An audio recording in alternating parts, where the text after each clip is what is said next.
사도행전 2장 36절로 39절의 말씀을 통해서 우리가 어찌할꼬라는 제목으로 말씀을 나누겠습니다. 제가 봉독합니다. 그런즉 이스라엘 온 집은 확실히 알지니 너희가 십자가에 못 박은 이 예수를 하나님이 주와 그리스도가 되게 하셨느니라 하니라. 그들이 이 말을 듣고 마음에 찔려 베드로와 다른 사도들에게 물어 이르되 형제들아 우리가 어찌할꼬 하거늘 베드로가 이르되 너희가 회개하여 각각 예수 그리스도의 이름으로 세례를 받고 죄사함을 받으라. 그리하면 성령의 선물을 받으리니 이 약속은 너희와 너희 자녀와 모든 먼데 사람 곧 주 우리 하나님이 얼마든지 부르시는 자들에게 하신 것이라 하고. 아멘. 지금까지 우리가 복음을 받은 것과 우리가 전한 복음에 대해서 한번 생각을 해보자고요. 예수가 그리스도야. 그거 믿으면 너 죄 해결받고 너 구원받고 하나님의 자녀가 되고 영생 얻고 사망에서 생명으로 옮겨지고 심판받지 않고 모든 축복을 네가 이 시간 다 받을 수 있어. 그러니까 예수 믿어 라고 얘기를 합니다. 또 많은 사람들은 너 이 시간 눈 감고 예수님을 네 마음속에 주인으로 모시면 너 구원받아. 너 구원받으면 이것도 되고 저것도 돼. 과거 문제도 다 끝나고 현재 문제도 끝나고 미래 문제도 끝나. 죄도 해결되고 사단에게서 빠져나오고 하나님 자녀 돼. 영생 얻게 되고 모든 축복받아. 그러니까 이 시간 눈 감고 예수 그리스도로 영접하자. 요거였거든요. 우리가 전한 복음이. 중요한 부분에 착각이 있었던 것 같습니다. 그 부분에.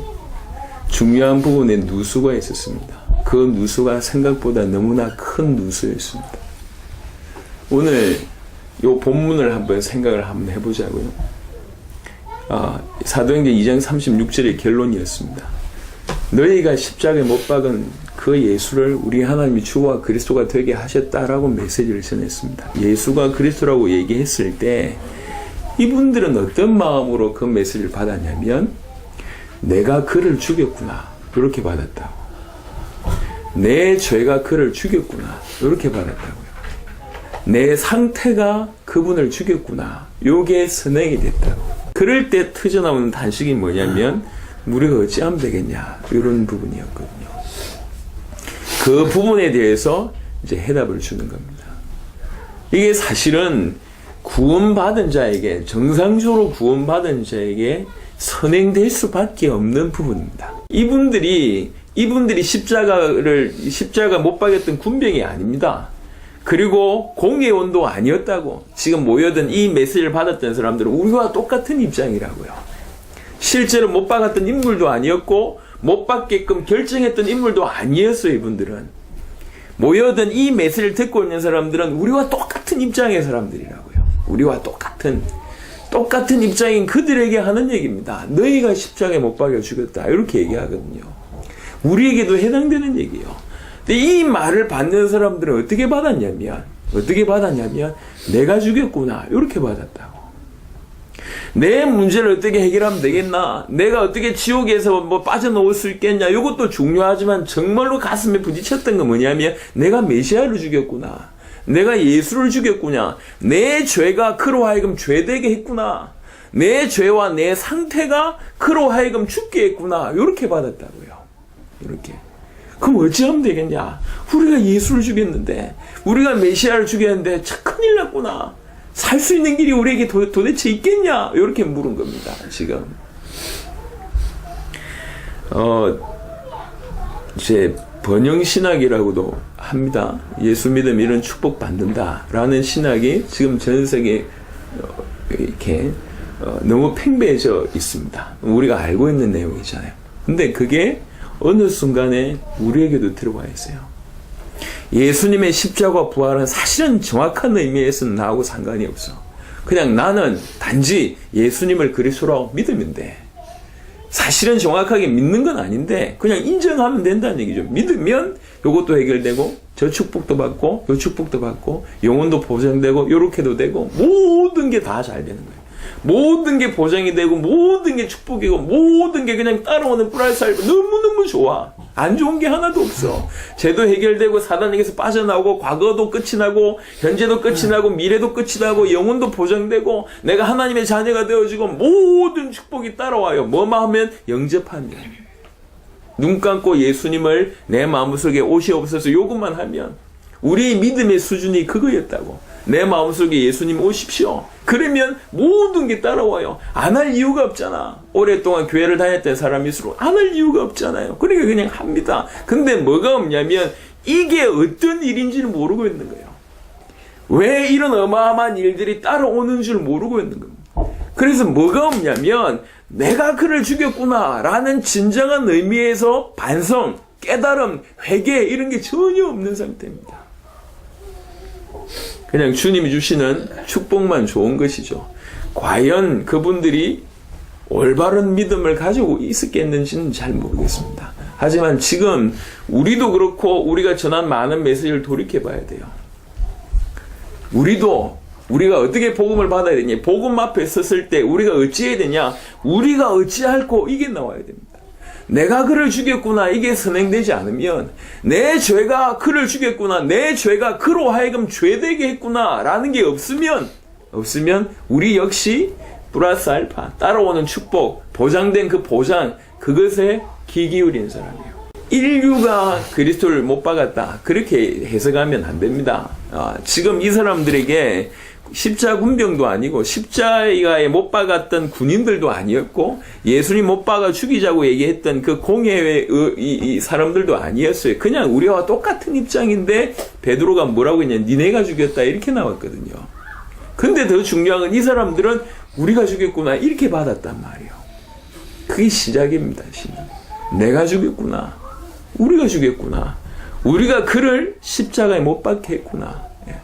어찌하면 좋겠냐? 큰일 났구나. 그래야지 적어도 우리는 우리의 메시아를 인정할 수가 있는 겁니다. 만약 그렇지 않다고 얘기할 때는 그냥 이론입니다. 그냥 예수님 구주를 영접합니다 라고 얘기해서 뭔가를 바꾸고자 하는 그런 사람들이 변화되겠냔 말이에요. 많은 사람들이 변화가 되지 않습니다. 당연히 변화가 되지 않죠.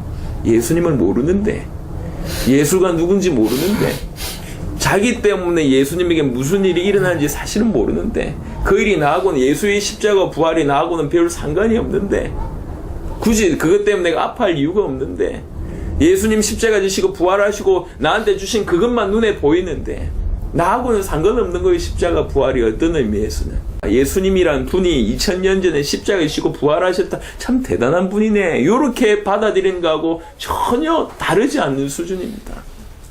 나 때문에 십자가 지셨구나라는 게 부딪히지 않으면 내가 그를 죽였구나라고 부딪히지 않으면 시작은 안 되는 겁니다. 그래서 제가 이 말씀을 계속 하나님 앞에 서서 계속 지켜보면서 또 확인해 보면서 우리가 너무 많은 걸 놓쳤구나.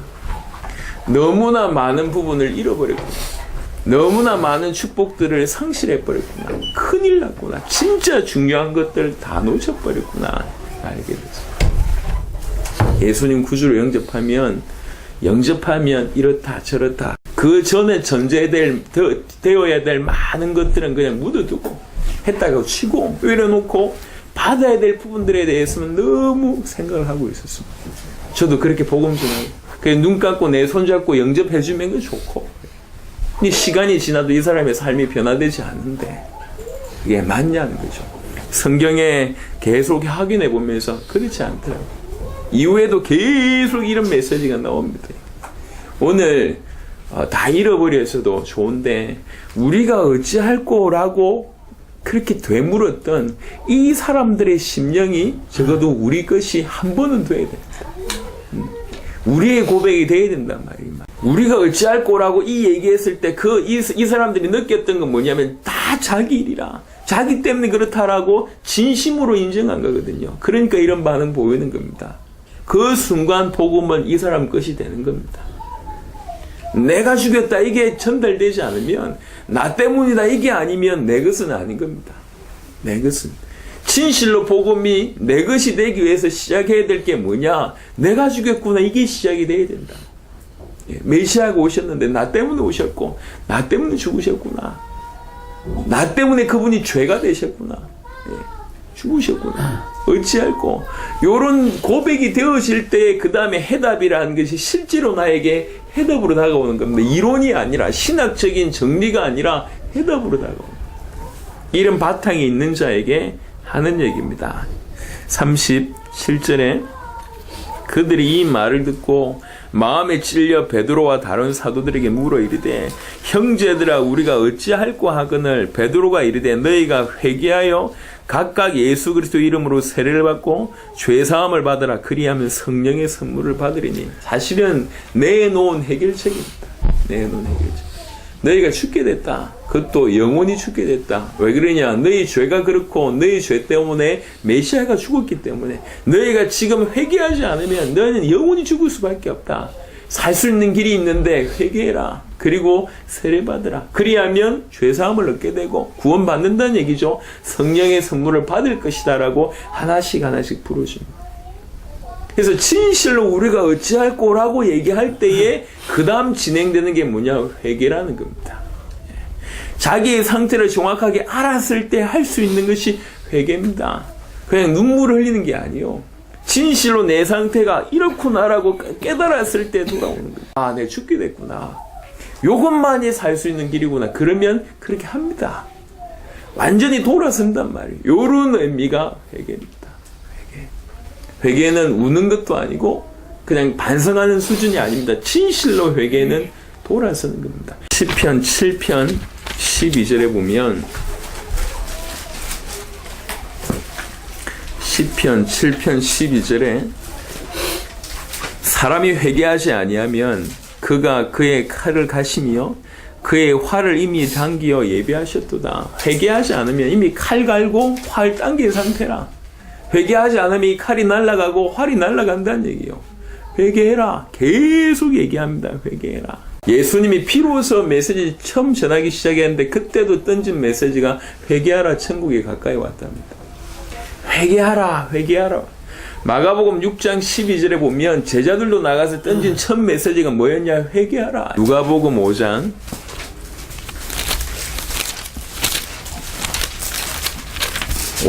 누가복음 5장 32절 보겠습니다. 내가 왜 왔냐? 라고 얘기할 때 31절부터 예수께서 대답하여 이르시되 건강한 자에게는 의사가 쓸데없고 병든 자에게라 쓸데있나니 내가 의인을 부르러 온 것이 아니요 죄인을 불러 회개시키러 왔노라. 내가 이 땅에 왜 왔냐? 죄인 불러서 회개시키려고 왔다. 그게 예수님께서 오신 이유다라고 얘기하고 있습니다. 회개해라. 회개해라. 그래서 회개는 뭐냐? 돌아서는 거예요. 어디서 돌아서는 겁니까? 우리가 있던 상태에서 돌아서는 거예요. 돌아서. 우리가 어떤 상태였는데요? 죄 가운데 있었잖아요. 돌아서는 거예요. 어디에 있었는데요? 사단의 자녀였잖아요. 돌아서는 거예요. 어디에 있었는데요? 하나님을 떠나서 모든 것들이 하나님 떠나 있는 상태잖아요. 우리 영혼과 마음과 생각과 감정, 행동 모든 것이 하나님을 떠나 있는 상태잖아요. 거기서 돌아서서 하나님을 만나는 겁니다. 돌아서는 겁니다. 그래서 뭐라고 얘기했냐면 이런 부분을 가지고 너희가 죽은 행실에서 회개해라 라고 표현합니다. 죽은 행실. 모든 죽은 행실에서 과감하게 턴하는 것이 회개입니다. 이 회개는 물론 죄사함을 얻게 하는 회개가 한 번의 회개가 있습니다. 구원받게 하는 회개. 하지만 돌아선다라는 얘기를 할 때는 우리는 구원받은 자에게도 이런 회개가 있어야 됨을 눈치챌 수 있습니다. 우리가 100% 온전하게 사는 게 아니잖아요. 구원받아 놓고도 실수할 때가 있고 넘어질 때가 있지 않습니까? 그때 회개하라고 분명히 얘기하고 있습니다. 성경 크게 두 군데를 보겠습니다. 요한계시록 2장에 여러분 잘 아시는 사건이 나옵니다. 7 교회에 대한 메시지를 하는 중에 첫 번째 교회 계시록 2장 이 에베소 교회에 보낸 편지 중에 2장 5절에 보면 그러므로 어디서 떨어졌는지를 생각하고 회개하여 처음 행위를 가지라. 만일 그리하지 아니하고 회개하지 아니하면 내가 너에게 가서 네 촛대를 그 자리에서 옮기리라.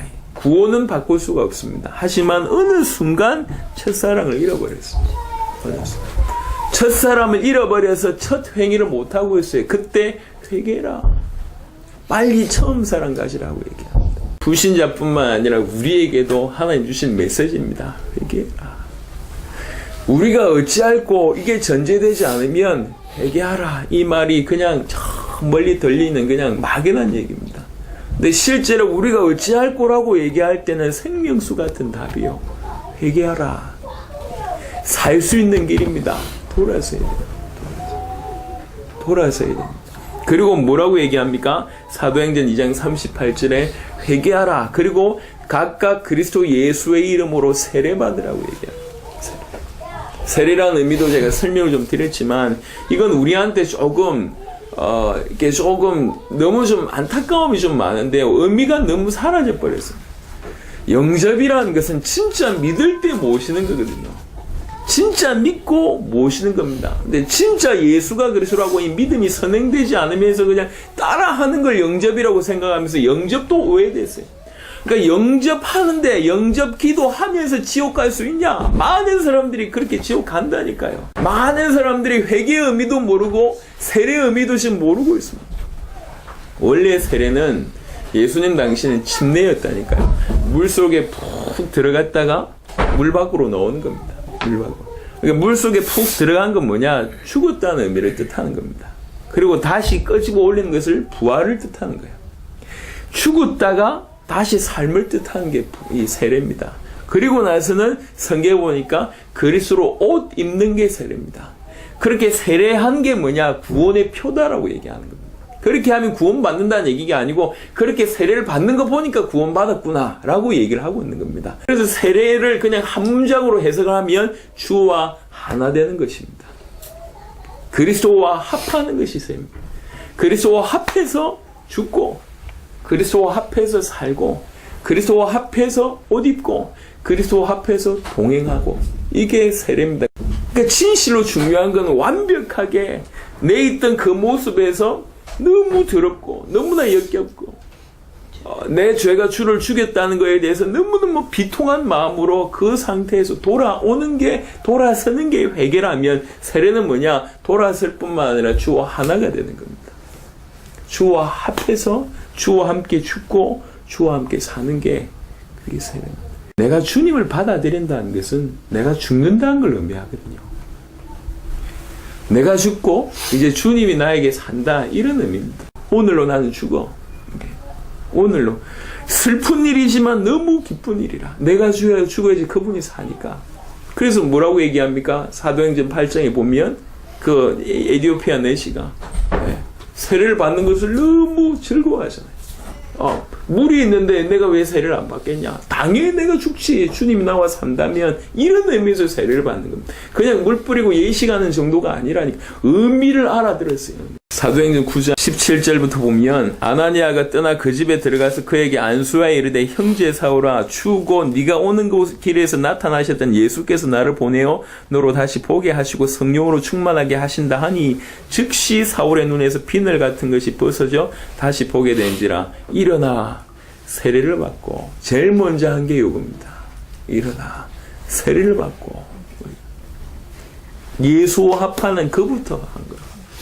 주와 하나 되는 그것부터가 우선 딴 게 지금 필요한 게 아니라 지금 일어나 세례를 받고 그게 가장 중요한 거예요. 그게 우선돼야지 하나님의 사역을 주의 일을 감당을 할 수 있습니다. 진정한 의미의 이 세 가지가 있어야 됩니다. 우리가 어찌할꼬 이게 있어야 된다. 내가 그를 죽였구나 이게 있어야 되고 진정한 의미의 돌아섬 회개가 있어야 되고 진정한 의미의 세례 내가 죽고 그와 함께 사는 일이 벌어져야 됩니다.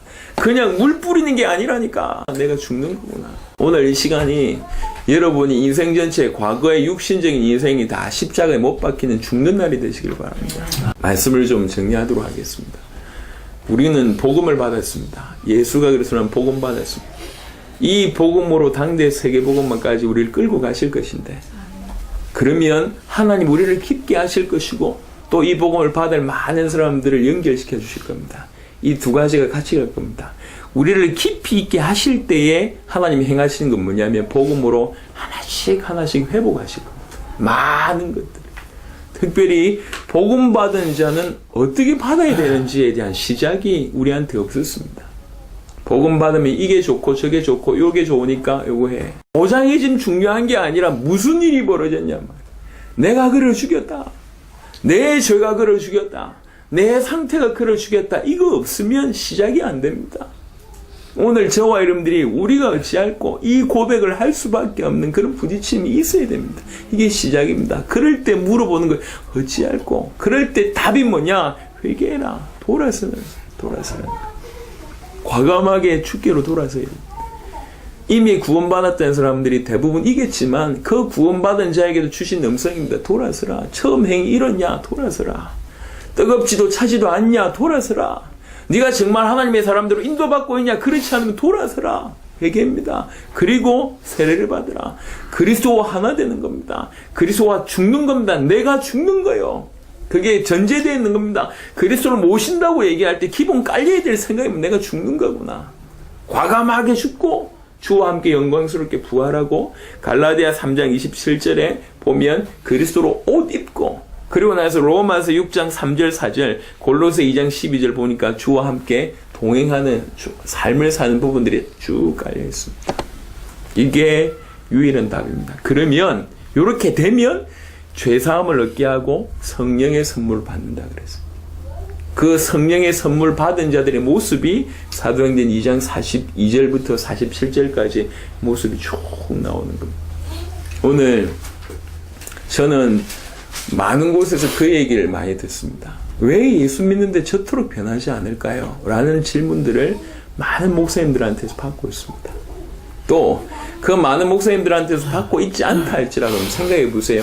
우리의 모습 아니면 우리가 그동안 만나왔던 사람들의 모습을 봅시다.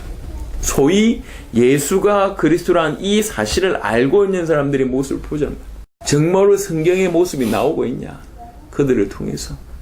우리도 그렇지만 우리가 알고 있는 태반의 사람들이 소위 예수가 그리스도란 그 말을 알고 있음에도 불구하고 변화되지 않고 있었습니다. 뭐가 잘못된 것일까요? 훈련을 받지 못한 것일까요? 아니면 능력을 입지 못했을 것인가요? 기도 많이 못해서 그런 겁니까? 아닌 것 같아요. 제가 볼 때는 올바른 시작이 안 됐어요. 변화를 안 하는 게 아니라 할 수 있는 능력이 없는 겁니다. 진정한 의미의 시작이 안 됐기 때문에 진짜 올바른 시작은 뭐였냐? 내가 그를 죽였구나. 이게 시작이고 우리가 어찌하면 죽겠냐? 큰일 났구나. 내가 죽게 됐구나. 큰일, 이거 어떻게 감당해야 되겠냐? 내 죄가 그를 죽였구나. 이게 시작이에요. 그게 시작이라. 하나님. 그래서 복음이 들려질 때 이렇게 들려지는 겁니다. 복음이 들려질 때 이렇게 들려져. 우리가 그렇게 들려져야 되고 이제 우리 입술을 통해서 그렇게 전달해야 됩니다. 그냥 값싼 복음으로 너 영접하면 이렇게 돼. 영접 기도하면 이렇게 그게 아니라니까. 그건 복음 아니요. 진짜 믿을 때 영접 기도하는 겁니다. 입술로 고백하는 겁니다. 진짜 값싼 복음 이제 그만 거둬야 됩니다. 예수님을 구주로 영접하면 이리 된다 저리 된다 다 거둬야 되면 그게 값싼 복음이요. 그 축복은 따라오지만 진짜로 복음이 들려질 때는 뭐냐면 예수님이 당신이 그리스도다. 사실 당신이 그리스도를 십자가에 못 박은 사람들이다. 하나님 떠나서 이렇게 멸망당할 수밖에 없었고 이런 상태에 있다. 당신들이 살 수 있는 길이 있다. 그게 그리스도다. 우리 스스로를 돌아보고 이제 우리 전도의 많은 앞으로의 미래를 내다보면서 중요한 답을 얻어야 됩니다. 복음 시시하지 않습니다. 값싸지 않습니다. 예. 동량해 주는 게 아니요. 예. 배급해 주는 게 아니라니까. 진짜로 복음은 하나님 앞에 개개인이 서게 만들어야 돼요. 하나님 앞에 서서 그들의 모습을 절실하게 보고 살 수 있는 길이 정말 회개해서 주 예수가 그리스도라는 사실을 알고 회개해서 주와 딱 하나 될 때만이 비로소 살 수 있습니다. 우리가 어찌하면 되겠냐? 요 일이 저와 여러분들한테 있기를 바라고 참된 돌아섬의 일들이 회개의 일이 있기를 바라고 주와 함께 죽고 주와 함께 사는 참된 의미의 세례가 있기를 바랍니다. 그러면 저와 여러분의 삶 속에 죄사함을 선물로 받을 뿐만 아니라 성령의 역사가 있습니다.